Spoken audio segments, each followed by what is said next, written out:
ముక్కు నేలకు రాయాలి తెలంగాణ సమాజం ముందల తెలంగాణ సమాజాన్ని క్షమాపణ అడగాలి తప్ప ఇవాళ ఇంకా సిగ్గులేని మాటలు మాట్లాడుకుంటూ బీఆర్ఎస్ వాళ్ళు తిరుగుతారు. ఇక ఈడ కూడా మీ దగ్గర ఒక ఆయన ఉన్నాడు నక్క చిత్తుల భాస్కర్ రావు అని. ఎవడయా భాస్కర్ రావు?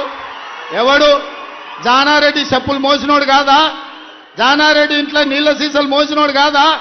జానారెడ్డి నమ్మి కన్న కొడుకు ఇయ్యకుండా నల్ల నక్క చిత్తుల భాస్కర్ రావు టికెట్ ఇస్తే కాంగ్రెస్ పార్టీ కార్యకర్తలు మీ రక్తాన్ని చెమటగా మార్చి మీరు భుజాల మీద మోసి మిర్యాలకు కూడా ఎమ్మెల్యేని చేస్తే మీ ఆత్మ గౌరవాన్ని తీసుకెళ్లి ఎర్రవల్లి ఫామ్ హౌస్ లో కేసీఆర్ కాళ్ళకాడ తాకట్టు పెట్టినోడు ఇవాళ మళ్ళా మీ దగ్గరకు వస్తున్నాడు. గాయన మనకు నాయకుడు. ఒక్కసారి ఆలోచన చెయ్యండి. ఇవాళ ఈ నక్క చిత్తుల భాస్కర్ రావు ఇవాళ మనోళ్ళు నామినేషన్లు వేస్తే బెదిరిస్తున్నట మీరు వాపసు తీసుకోవాలని. చింతపండు అవుతుంది భాస్కర్ రావు, నువ్వు అనుకుంటున్నామేమో. ఈ వేదిక మీద ఉన్న మేము ఎవరం జానారెడ్డి లాగా పెద్ద మనసు ఉన్నోళ్ళం కాదు. చింతపండు అవుతుంది నువ్వు అనుకుంటున్నామో. నీ తెలివితేటలన్నీ కత్తిపెట్టు, పోతావు మళ్ళా ఖమ్మం ఇట్లకెళ్ళ కూడా ఉండవు. నువ్వేదో తెలివితేటలు అనుకొని ఇక్కడ ఉన్నోళ్ళని బెదిరిస్తా. నాకు జానారెడ్డి సార్ తెలుసు, నాకు రఘువీరెడ్డి సార్ తెలుసు, లేకపోతే నాకు సుఖేందర్ రెడ్డి సార్ తెలుసు, ఈపులు వలిగేటప్పుడు అడ్డం వస్తారు అనుకుంటున్నామేమో. ఎవరు అడ్డం రారు. వాళ్ళందరూ నాకు చెప్పారు పలగాల్సిందే చింతపండు కావాల్సిందే భాస్కర్ రావు కానీ.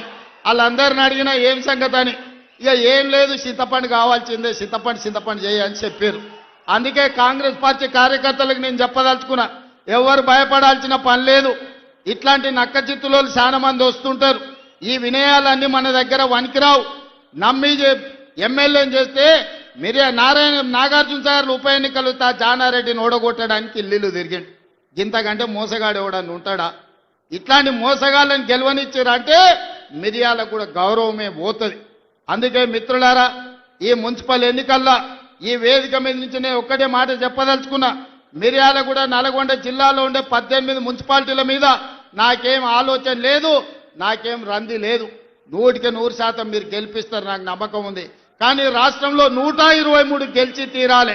ప్రజలకు ఈరోజు సంక్షేమం అందాలి అంటే, తెలంగాణ రాష్ట్రం అభివృద్ధి జరగాలి అని అంటే ఈ 2 ఏళ్లలో తెలంగాణ మున్సిపాలిటీలలో 17,472 కోట్ల రూపాయలు మనం ఖర్చు పెట్టినాం.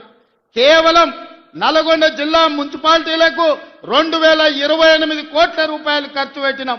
మీ మిర్యాలగూడ మున్సిపాలిటీలో 295 కోట్ల రూపాయలు నిధుల మంజూరు చేసినాం.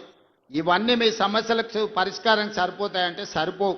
భవిష్యత్తులో 1000 కోట్ల రూపాయలు తీసుకొచ్చి మీ మున్సిపాలిటీలను అభివృద్ధి చేసే బాధ్యత నాది. మున్సిపల్ శాఖ నా దగ్గరనే ఉంది. స్వయంగా నేనే పర్యవేక్షిస్తున్నా.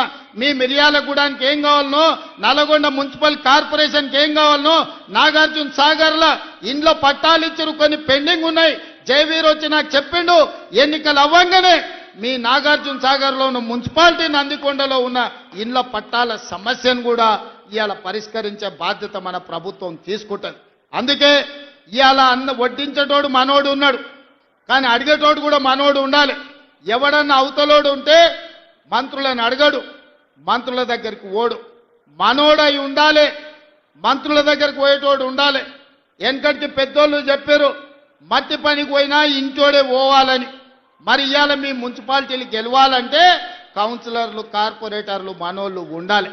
అందుకే ఆలోచన చేయండి. 2 ఏళ్లే పూర్తి అయింది, ఇంకా 8 ఏళ్ళు మనమే అధికారంలో ఉంటాం. ఈ 8 ఏళ్లల్లా మీ మున్సిపాలిటీలను అద్దమోలే తీర్చిదిద్దే బాధ్యత మనం ప్రభుత్వం తీసుకుంటుంది.